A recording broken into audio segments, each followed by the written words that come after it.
السلام عليكم ورحمة الله وبركاته. أعوذ بالله من الشيطان الرجيم. بسم الله الرحمن الرحيم. سبحان الذي أسرى بعبده ليلا من المسجد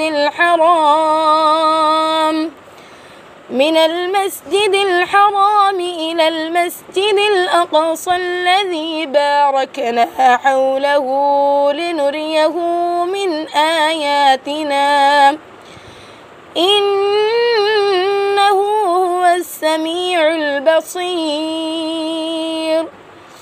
وآتينا موسى الكتاب وجعلناه هدى لبني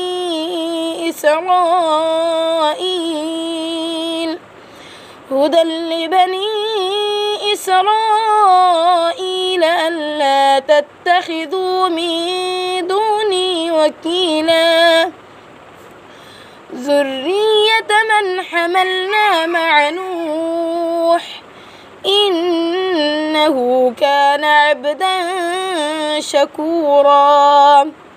وقضينا إلى بني إسرائيل في الكتاب لتفسدن في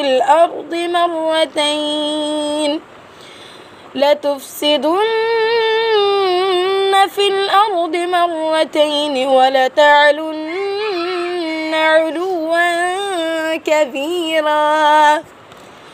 فإذا جاء وعد أولاهما بعثنا عليكم عبادا لنا أولي بأس شديد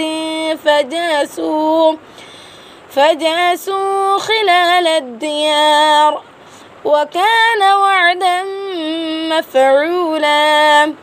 ثم رددنا لكم